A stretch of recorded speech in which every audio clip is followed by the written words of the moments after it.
Welcome to the last lecture of the year.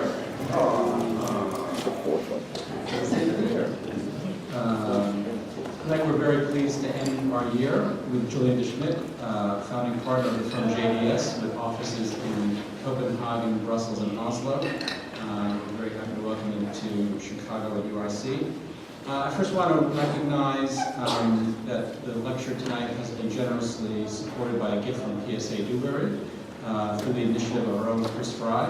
And so I'd like to thank PSA as well as Chris Fry for their continued support of the school. Thank you, Chris.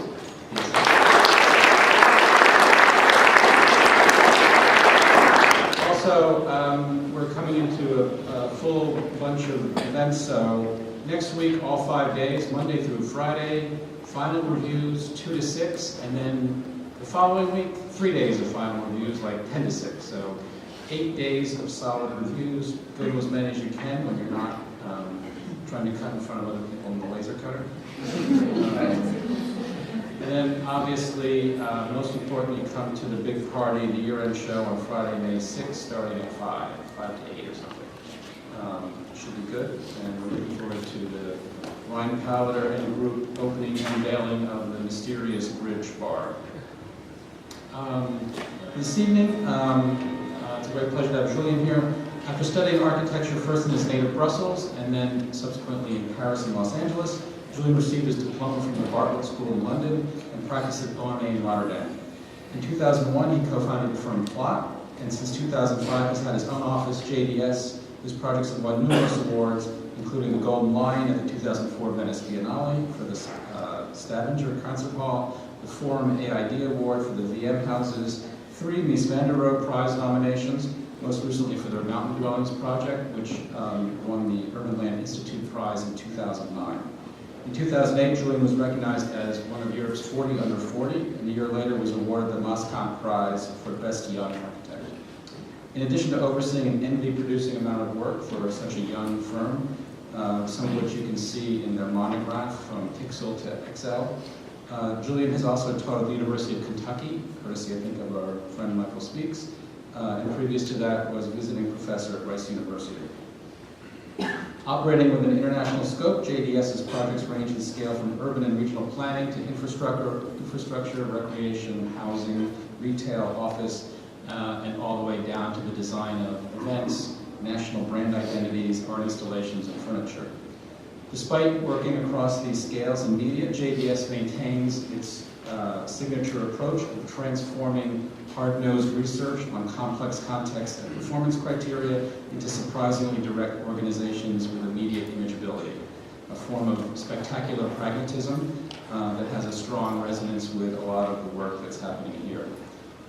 Working within established constraints and external demands, JDS doesn't simply address social, environmental, and political questions and impasses, but rather reinvents how those previous limits might be rearranged and what they could look like in an alternative world, a world which each of their projects allows us to experience and inhabit. Please join me in welcoming Julian to IaaC at Chicago.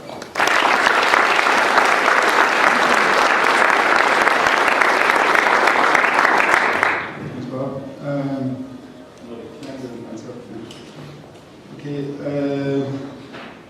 Just a little correction. We actually closed down our offices in Oslo because we're done with the job over there. So also thanks for the hotel, because when I got up there I was like amazed by the view that I got. I have 2 favorite buildings in town, just facing my window. I was playing with a little intervention. Like the work that we do is maybe sometimes spectacular, especially for that project, I would say. But I would like to sort of show some of the background of it through the people of the office. And this is just snaps taken from our office in Copenhagen. And maybe highlighting one aspect, which is the one of the kind of the different colors of JDS, which are sort of present and ever-changing. I think we have a staff that's half stable and half kind of floating around, coming and going. We have around 20 different nationalities in the office. And I'm not claiming to employ as my staff Cecil Baumann. He's just in this case coming for a review of the project. This is our offices in Brussels at a very early stage. It's a younger office. Later on, a happy French guy sort of delivering a project. And here's actually Micro Speaks on the screen. We were reviewing some text that we worked on together for our book Agenda, which I actually got a copy of from school. So, yeah, a busy room. That book was released in 2009, and I'm finally starting to work on the second episode, Agenda 2. So, the question I always ask is, where do you think is the sleeping guy from? Which is a really mean question, I realize. And maybe one that's going to cost me my life in this city. Who knows? But yeah, so these are just like snaps of the office, and it's something I use to kind of show the atmosphere within with work, and maybe to show our flag, which is in fact a changing flag, obviously. I think at the moment half of these nations are actually changed, and maybe showing also like the map of places where we have worked successfully or unsuccessfully. There's a lot of these countries where we actually had projects and they failed. Argentina, actually the US has been a place where we didn't get to do all the work that we've been pitching for. And so this lecture could be about performative aspects of architecture, and one of them is interventions that are actually happening beyond our designs. And so I'm just going to show this kind of found objects of our work, or like people interventions in our work, like for instance in the building of houses, what we thought as being these kind of interesting places for experiencing outdoor conditions, these balconies that were quite directly called by the client as these Leonardo DiCaprio balcony. And they were sort of convinced that this was the kind of conceptual idea of the project. And when we went over to see, kind of notice what happened, we actually noticed that they were the barbecue balconies, so all of these are barbecues.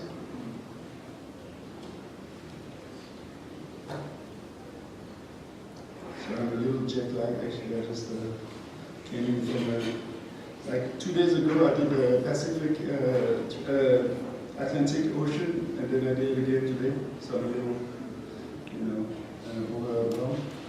So this is a kind of exaggerated view by a photographer in Copenhagen, showing the extreme Titanic condition that you could get. This is the M house right behind. And then if you take the mountain building, which is like the building that we did as a third phase of the development for the same client in the same site, another thing that happened was that this is also interesting because if you take the Marina Bay Towers, it's also the combination of housing and parking. Totally different in this case, of course. And what you have here is basically a kind of empty void that rises in between the two programs. And that void was the sort of scene for a huge electronic music party for the Distortion Festival in Copenhagen 1 year. The first year that actually the building was sort of accessible. Again, something that wasn't planned at all, but was really interesting because basically that covered space allowed for a kind of excess of activity and excess of space that we didn't really plan for. Moving on to like projects that we decided more as performative installations, like we work with fashion designers. This is a show of Bilsburg de Art, where we intervene in the kind of making of the show, but also making it as a kind of resonance of the actual collection itself. So they work with this kind of anatomy references. And then we create a structure that resonated that idea. And then one thing to say about it is that actually it's too bad I don't have a video because the structure is moving. And since they're like young designers with low budgets, we didn't really have all the kind of technology we probably needed to make this move mechanically. So in fact what's happening is that there's these black curtains there, and then there's like all my staff behind them, and they kind of holding it So this little backstage version of the project is actually really interesting. You have all these sweaty interns at the back of the curtains working on it. And then afterwards we also, we like to kind of turn every project into a sort of excuse to have fun. So this was a concert of Data Rock that came afterwards. We were also invited for the project. Later on in New York, we proposed for the Contemplating the Void exhibition at the Copenhagen Rotunda to sort of maybe approach again this idea of the Rotunda not as a kind of place for contemplation, maybe as a place of experience. So again, the performative aspect of our work comes in. Well, we propose to actually make a huge kind of spiraling net that you could use to go down the exhibition space or the rotunda space.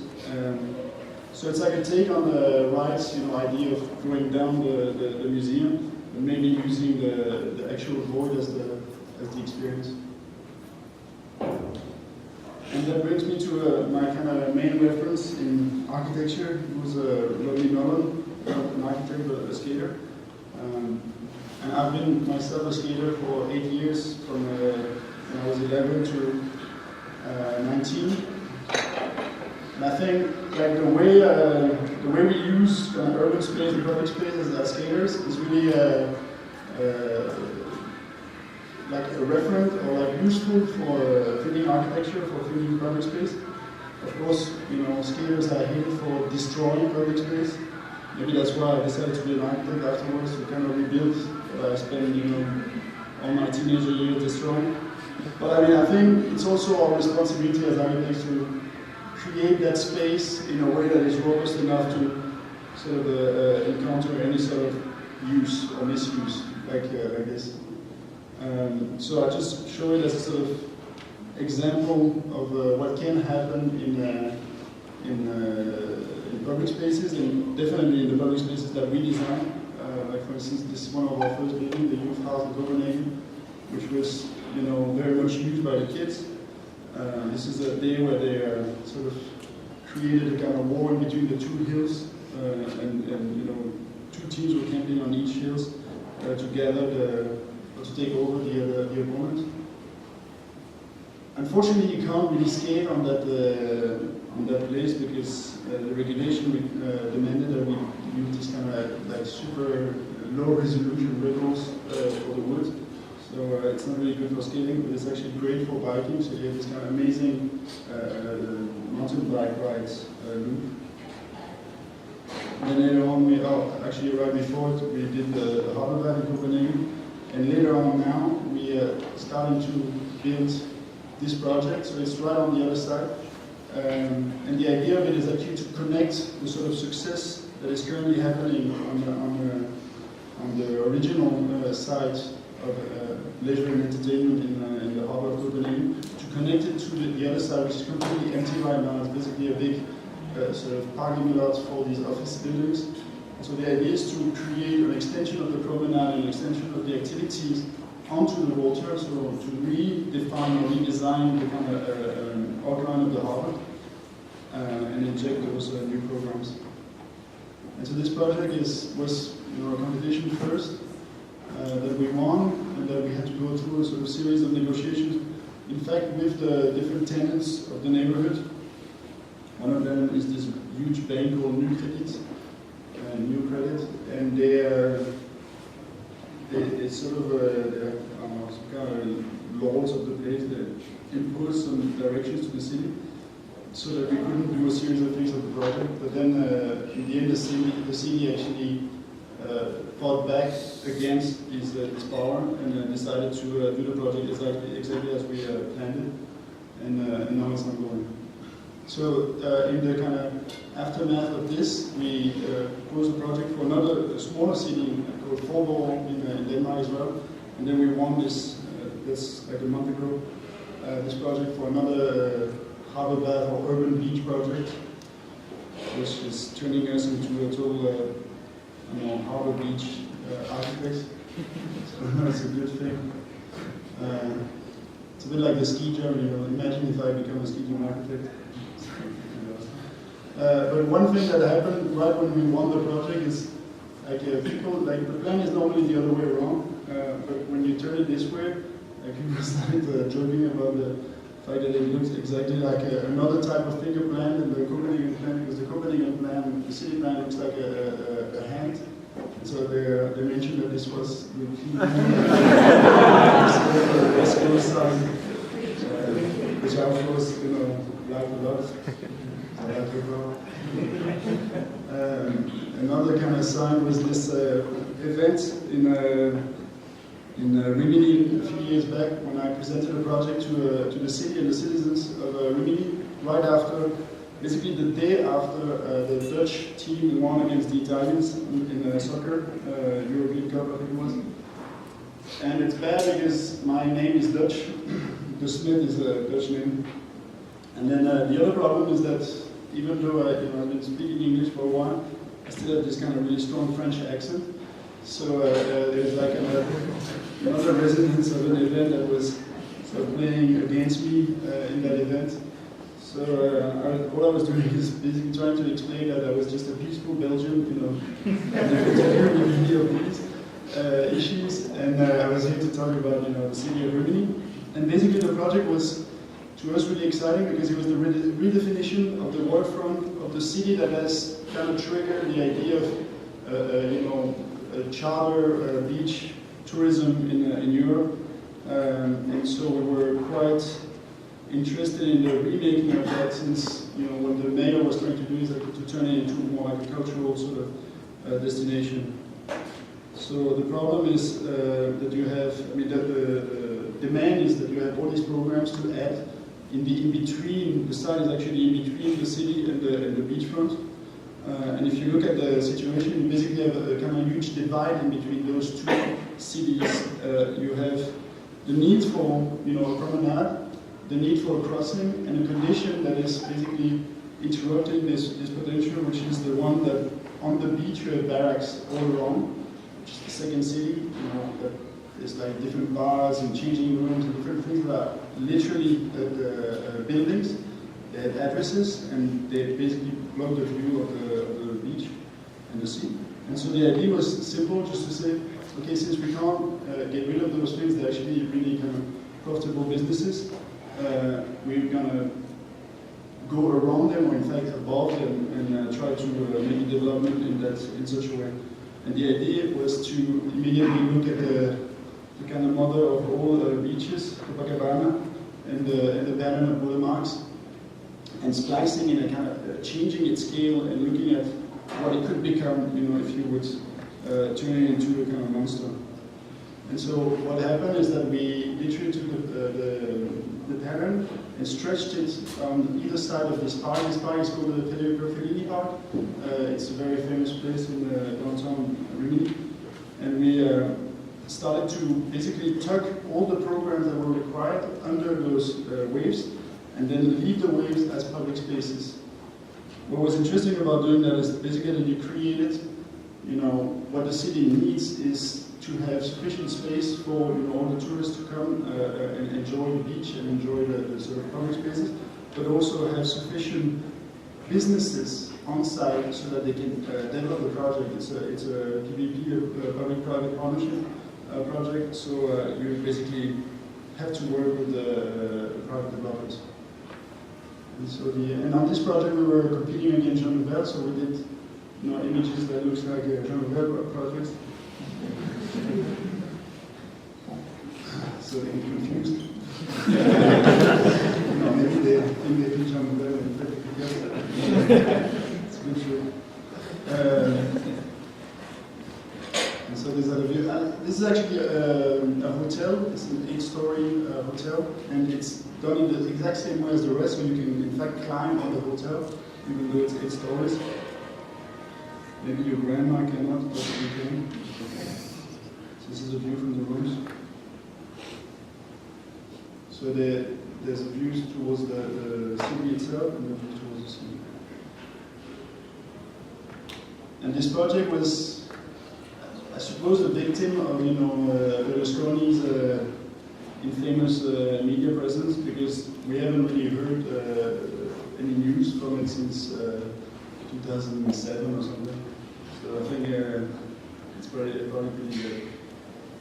Another project that is currently in sort of, well, it's in terms of design is done. In terms of development, it's in the making.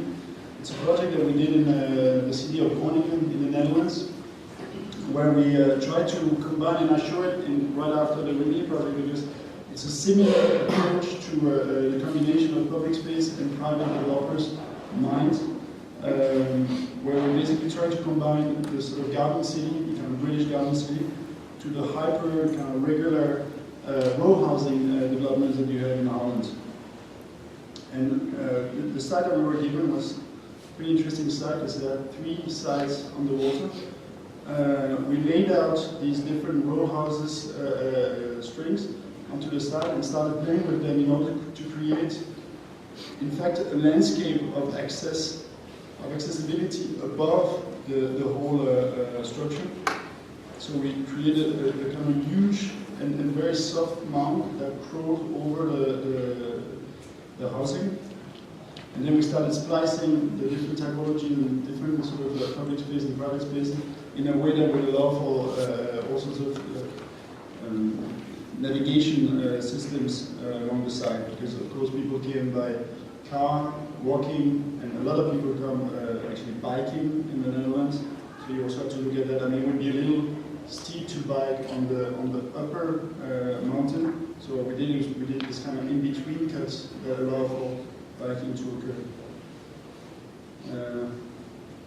In plan, it looks like it's a kind of strange S&M condom. You can zoom on it. But in the way it sort of appears in the landscape, is actually very soft and very, even though it's a continuous wall, you could say, but because it reveals, public space and parks from the top, it actually softens its presence. This is the way it's could be experienced from the apartments, and then on the very top, looking down at some of the patios. I think they have a lot of these animals over there. It's always fun to put them in. And so that's the overall, and the way it kind of curves onto the city. And that brings us to something a lot more like tangible as architecture. So it's kind of moving away from the softness of these different projects and actually going into like the pristine cube, the concept of making a cube, which we get tempted to do in this context in Beirut. Where we were participating in it was an open competition that we decided to do because at the time we were quite busy in Beirut trying to get some jobs, and so came this small kind of public project, so we decided to do it. And then one of the triggers for doing it was actually this site regulations that allowed us to do, in fact, a perfect 40 by 40 cube, which was too tempting to say no to. What was interesting is to look at the program. The program was very diverse, very complex in a way. Performance halls, cinema, workspaces, administration library, different types of programs, all cultural, and that had to fit into that cube. And so we realized that we had, in fact, a lot of space left to play with, or once we could, create real installations. And that's where it sort of goes back to the original concept of the kind of intervention in the public space. So we decided to excavate the volume of the cube in a way that would allow and even exploit to its full potential the different conditions of the site. So basically placing voids, one lower towards the city as an entrance, one higher connecting to the upper part of the city at the back as a kind of open auditorium, and then a sort of balcony cutting the building in its middle and allowing for, again, views out and performances to occur outside. Of course, in Beirut, you can have a lot of activities outside, and in fact, we pushed that idea to its maximum by allowing for the outside to go through the building and connect the 3 different outdoor spaces. So it's a sort of a outdoor climate condition and no entrance fee kind of condition to connect these 3 boats. So the idea is that you have these very active moments outside. It's like I said, a perfect cube that is just chopped off in a way that makes it look like a cubist Pac-Man. And if you start looking inside the building, it's quite complex because of all the different programs that have to be placed in. Thank God a lot of them have slopes requirements, so that would justify some of the moves that we made. This is the kind of main lobby connecting the aspects of the building.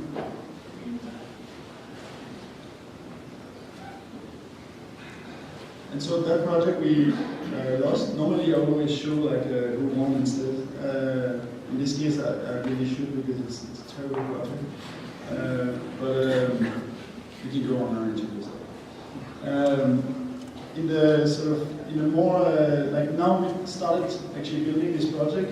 The story of this project is quite interesting for us as an office, because instead of, like we were approached by a developer to do 45,000 square meters, 250,000 square feet of residential project. So it's exactly the same program as a VM building. It's in fact even the same site, it's like a square in the same way. But the client said, well, we would like to do it as a kind of, we'd like to have different teams involved in the project. And that was sort of scary because they approached us to actually curate a team to share the project that we thought we were going to get ourselves. So, of course, the first idea was to call some friends, offices. So we have, in this case, Sebra from Denmark, Bjarne Mastenbroek, Search, the office is called, in the Netherlands, and Louis Payard in Paris, and ourselves. In this case, I'm Belgian.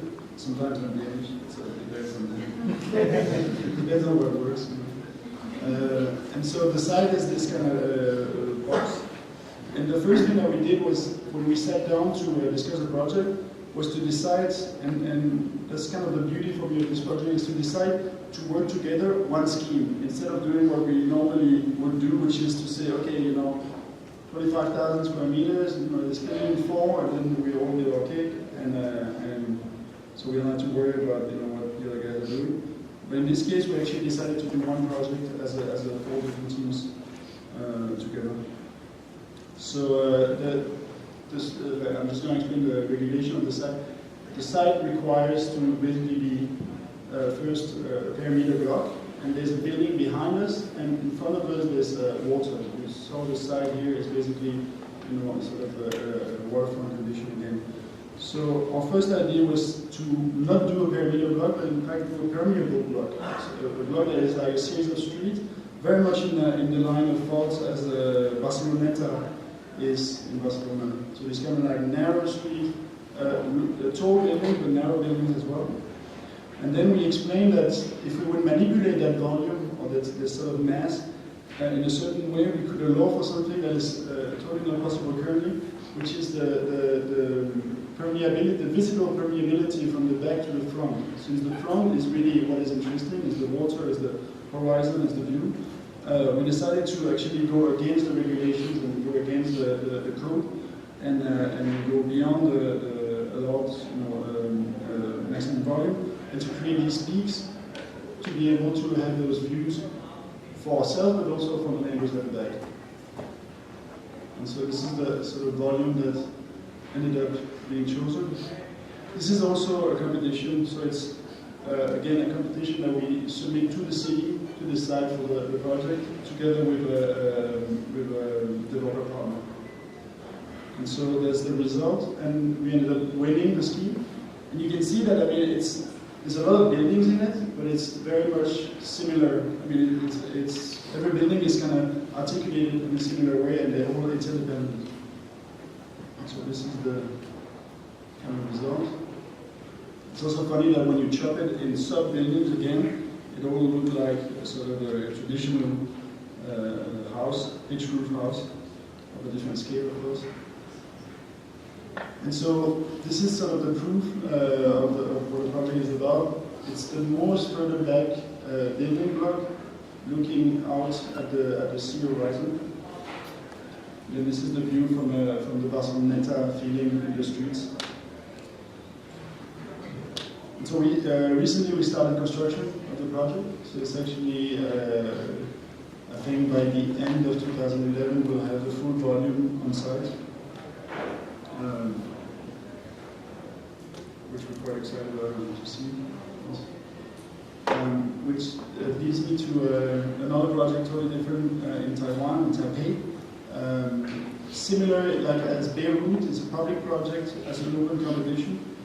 Something that we always very scared of doing, but in this case we had a hint that the project was kind of serious because the jury was really good. Among others, there was Michael Speak in the jury, so we thought at least somebody understands what we're talking about. So we proposed to submit. And one thing that was interesting also is that the site is completely schizophrenic. You have this one kind of squarish block, and then this kind of super long, surrounded by streets, sort of a park.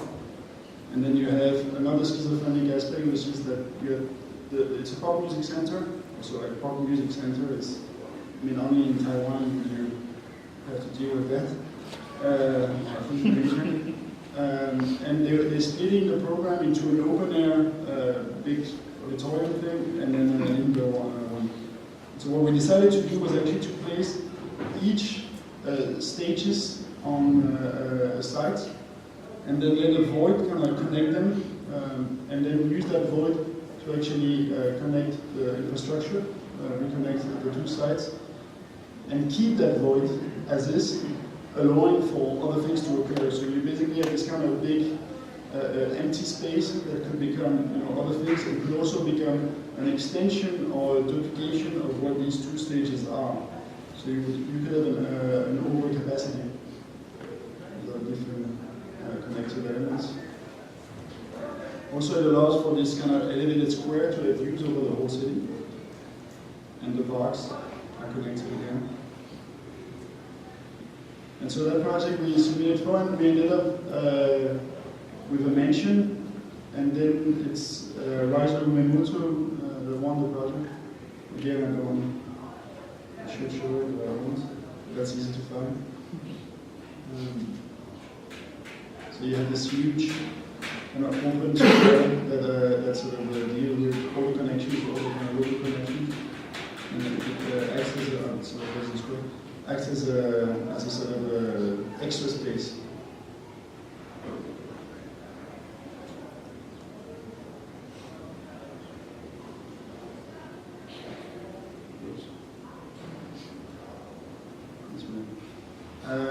Which brings me to like another part of Asia, a lot more extreme project, a project that we call the Shenzhen Trilogy. It's 3 projects in one. I'm only going to show one because it's kind of extreme enough. It started as a private developer from Denmark who came to us and asked for a look at a mixed program for logistics city, meaning logistics city is mostly offices, and then you have like all the residential for all the workers of the offices in the same area of 6 million square meters. And then it had to be a 666 meter store.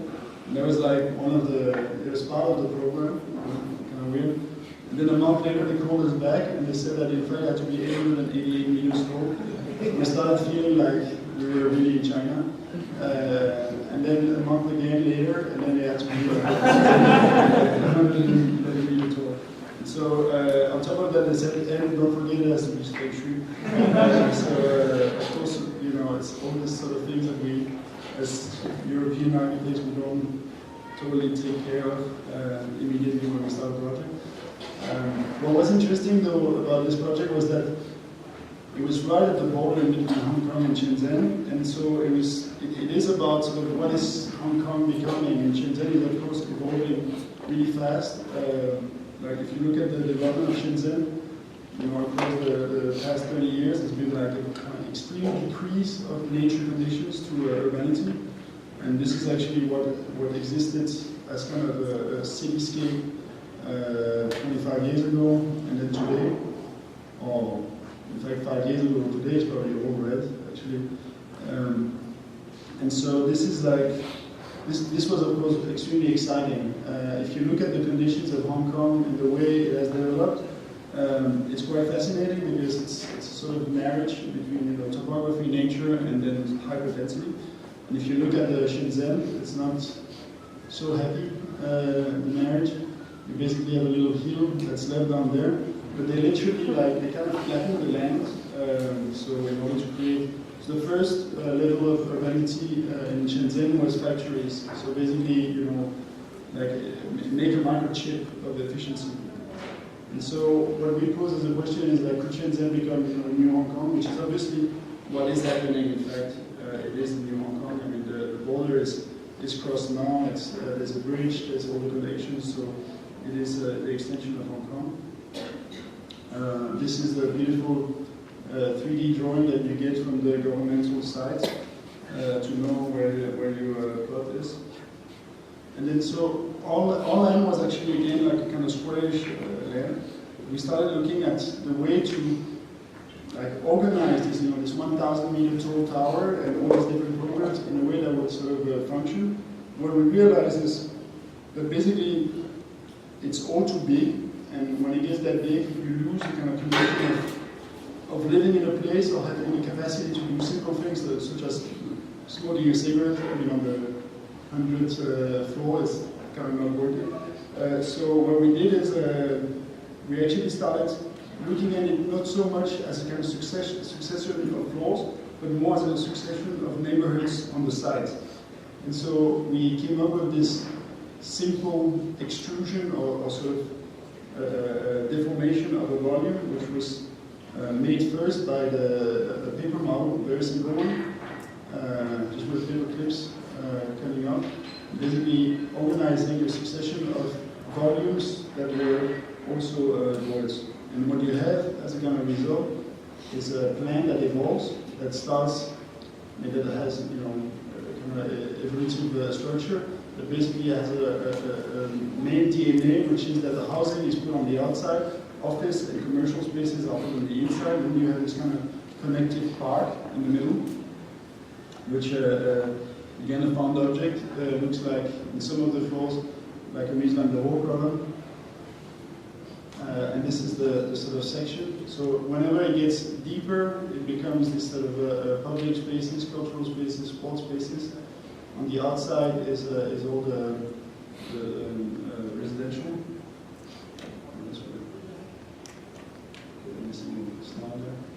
And that's the view when you start looking at the project from outside.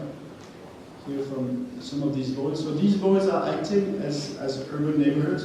They're not designed as such, so there's just the structure, the main structure is there, like all these kind of random looking buildings inside are of course, to be determined by the future or the precise program.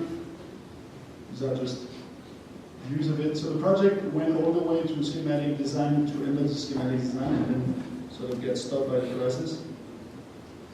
And this was, at that point, the state that we were in, and that's the model that we brought to the Shenzhen Biennale, where we presented the project in 2008, where, and what happened basically was that this model, 2 hours before the actual Biennale opening, the model disappeared. It was a 1 to 1,000 scale model, so basically the tower was 1 meter tall, like about this big, and somebody took the tower and left, and of course left the base. But because the tower was made in foam, you could carry it, it weighed nothing. So 2 hours before we were like, great, model's gone. Of course that was the main part of the presentation. And so this is really. And so when the curator of the Biennale was Kim Jun-ma, and later on I went over to LA to give a lecture at USC, and I was joking with him that after that event, maybe our project was going to proliferate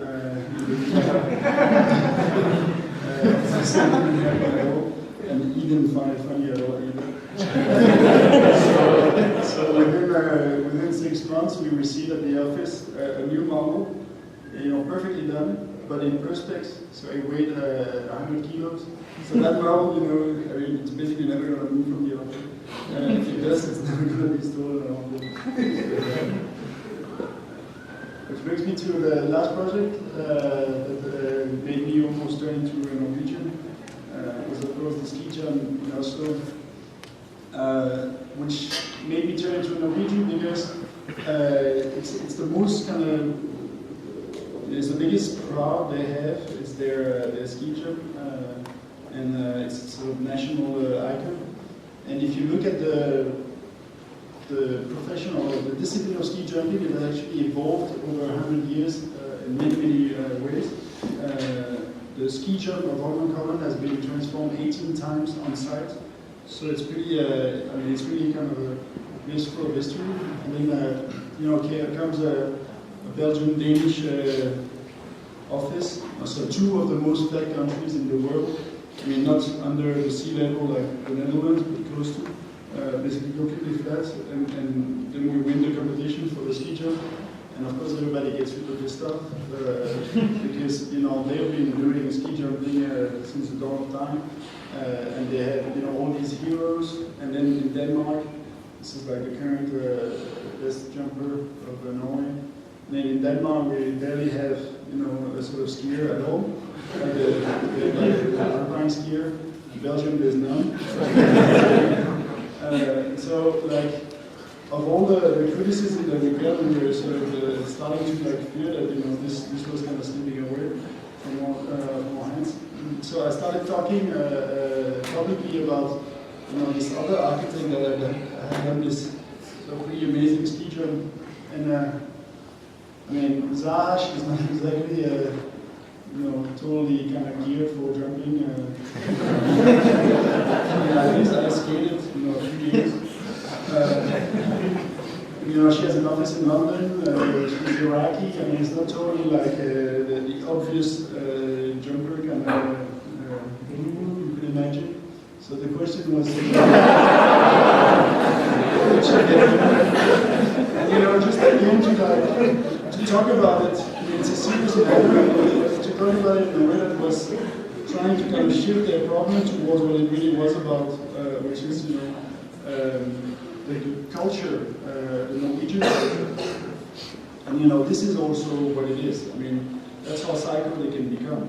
So you don't. I mean, I think when you show them this, it's not like they're proud of it either. So we were trying to kind of shift away from these concerns and talk about what the project was about, which is, for one thing, is the icon. It's their kind of Nike swoosh locally. So we also talked a little bit about that because it is literally the Eiffel Tower, and why not putting the two together, and then again trying to say that in fact it's a very simple project. It's a project that's extremely rational because it's a project that's dictated by so many things. One is, of course, that we're not going to reinvent the jumping slope itself. It's given, there's an association of ski of jumpers. There's a federation, international federation of ski. All that is completely regulated, so it's a given. The other thing is that on Copenhagen itself, the site, we have a huge wind problem. So that the idea was to define what would be the wind protection requirement, and then combining that to the structural requirements of the kind of structure that we were trying to make, this cantilever, so this kind of purified slope that was only about the slope and nothing else.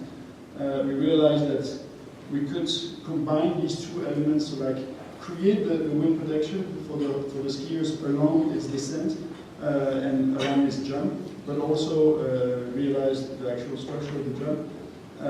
If we would basically tuck some of the program into the hill. So what you have is different conditions, like for instance the legs, the different programs for the judge tribune, the VIP, the royal, tribunes are all happening in the legs, so they're kind of stabilizing the project there. And then all the accesses and all the different lobbies are happening in the hill as a kind of second support.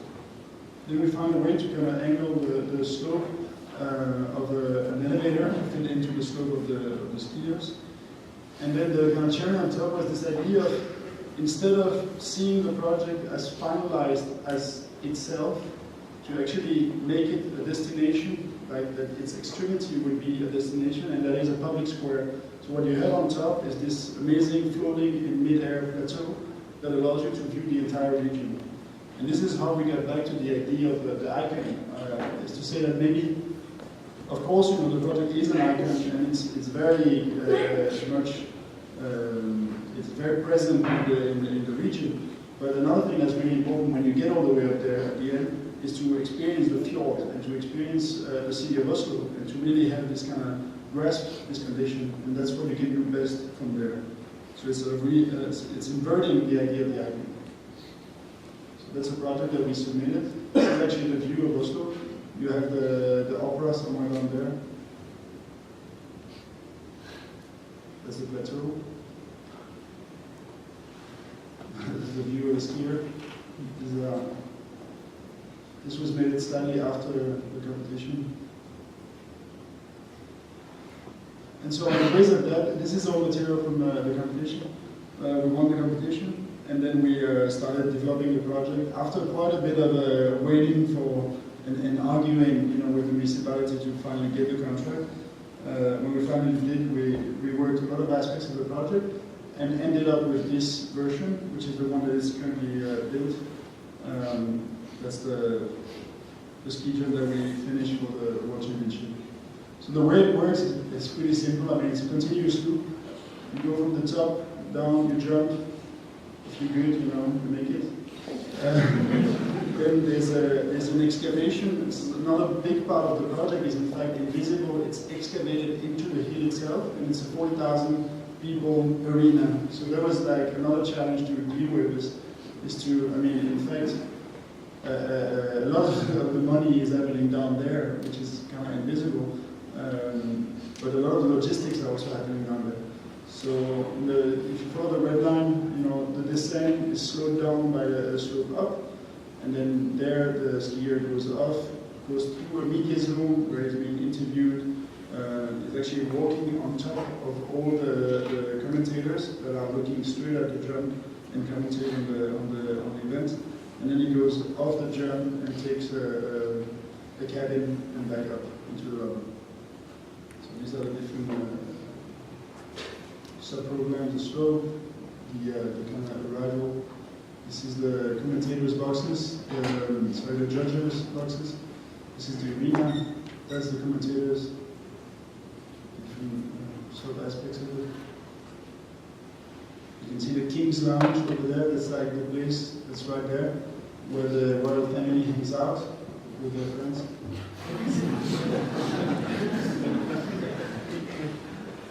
Actually, although I didn't make it to the championship.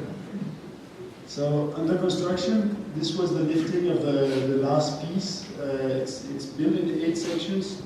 It's all made on site, so you get the raw material on site, and then they were assembled over there and lifted on site in a kind of very relaxed manner by these Vikings. You don't even have to look at it.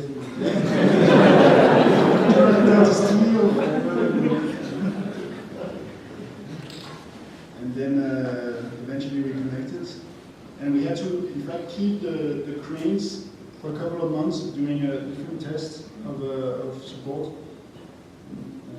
Thank God it supported itself, yeah. But then people couldn't wait, so they started coming on site and actually breaking into the place and skiing. And that's our cycle. The guys are about the skiing in Norway. These are just people who just jumped the fence with the entire equipment, climbed the thing up, and went down. And then later on, these are just views when the project gets built. Later on, other people came to. This was still not open, So they also had to kind of jump the fence and climb the entire structure this time to do base jumping from the top, which in fact is, okay, it looks super high, but it's quite dangerous. They had to open their parachutes immediately because it's only 75 meters down to the ground, so it's kind of a dangerous one. Then there was another event that was quite important. Is the first jump, the first official jump was decided to be Annette Seen, her, so a woman, which is a big political move because women are not allowed to do the big jumps, in the Olympics, in the World Championship. Not allowed to jump the big hill, so they had to go, in the kids' hill. You can imagine, like the problem with the feminists, and like it's totally crazy. Even more so that the women are actually better jumpers, so they jump further.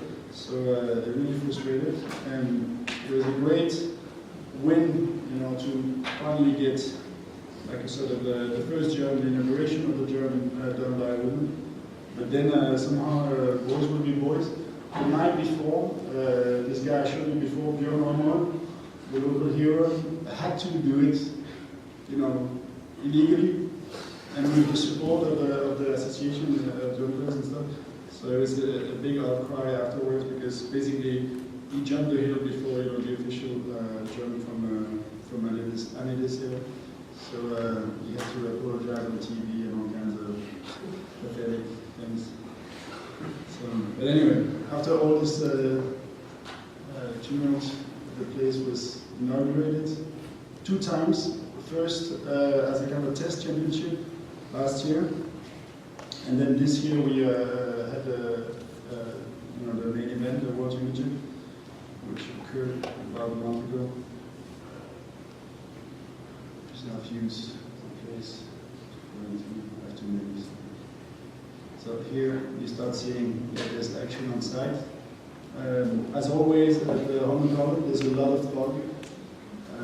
So sometimes you actually don't see anything. You don't even see the drum itself.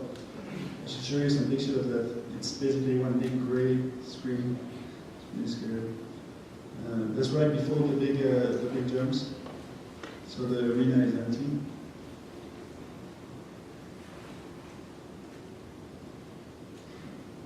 There's different events happening. So here you have the cross-country event. That's right at the foot of it. That gathers also a lot of people. It starts, these are views of it in the neighborhood. So the neighborhood around it, right at the foot of the jump, is in fact a normal residential neighborhood. There's a view from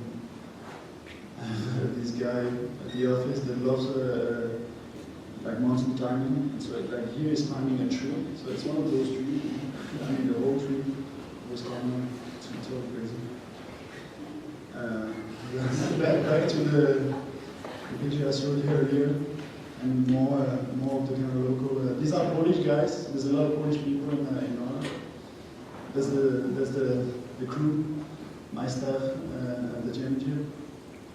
And then the view from the chopper. The way I would explain the project when I have like only 1 second is to say that it looks like a Chinese spoon. And normally it works.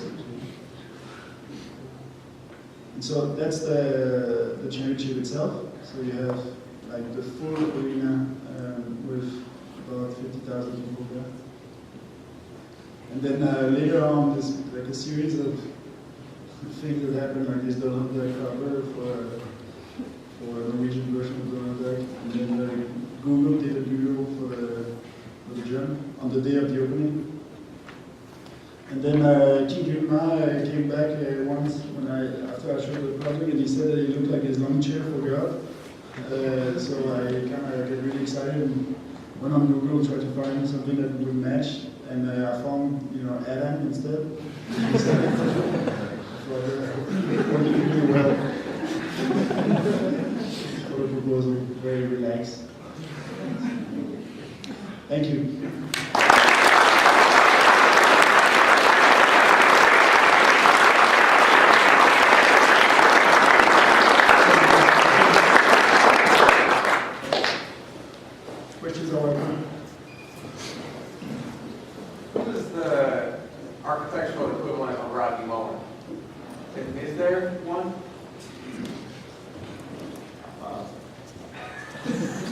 That's a tough one. Obviously, you know Roddy Mother. I don't know. It can be you. Well, I mean, that'd be great, of course. It's tough to compare literally because obviously when you, when you look at, for instance, his career, it's gone from, one side of skateboarding to a completely opposite side. I mean, he was like doing freestyle, so rather, he was, regarded as a complete nerd, like doing, like insanely talented, but like completely nerdy in a way that, it's not cool. Like, and then he sort of gave the finger and started doing street skating and basically applied all his knowledge of freestyle into street skating, which was a complete revolution of the whole practice. So it's a big move to make. Yeah, but actually, I tried to get him to be part of the agenda, the first agenda we did, and he was totally into it, but we didn't manage to schedule it in a way that worked out for his calendar. Because he is a nerd. Actually, he's also he's doing a PhD in science in LA. So it's to be continued, of course. And I think we'll do something together for the next agenda. Can't wait.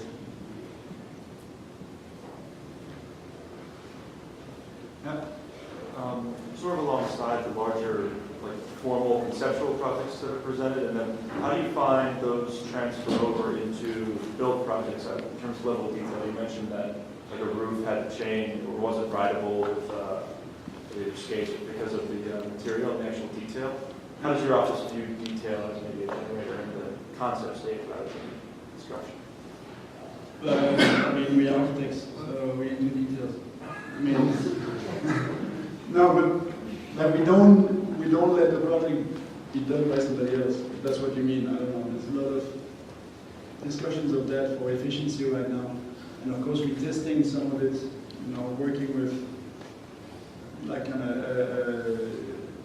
more detail-oriented offices that would look into our demands.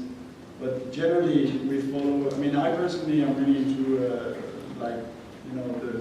the hands-on aspects. I like to look at the project at the beginning. So I like the I think the vision is important, and I think the kind of realization is important.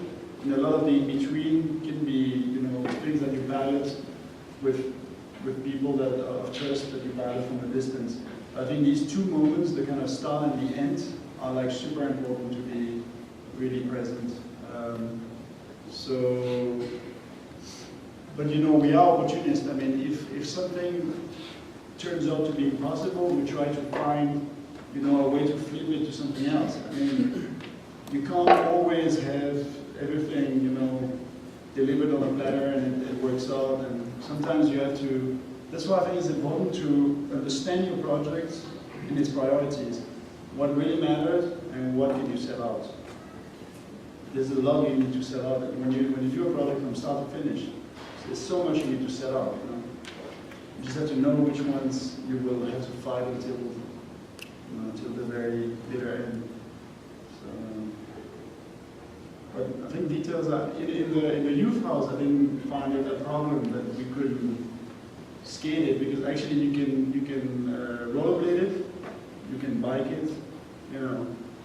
Okay, maybe my personal little feeling was hurt because it wasn't scalable, but hey, people could still have fun there.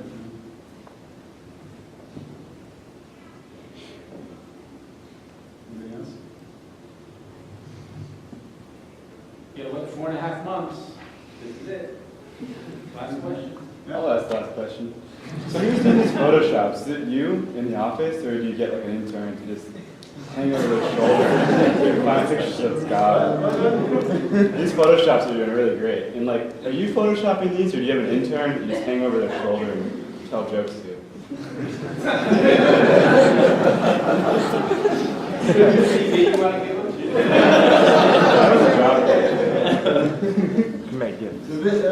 Maybe one way to answer it is you know, when you start your practice as 2 people and you end up 50 people, of course, when you're 50 people, you don't do so much of the Photoshop anymore.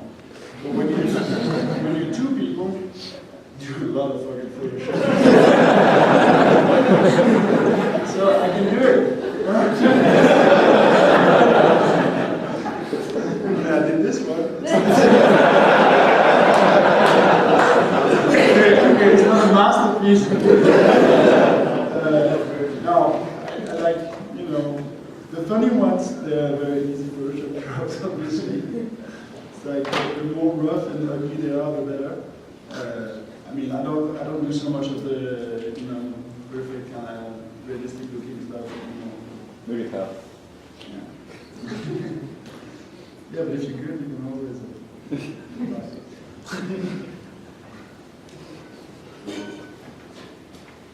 Anyone else?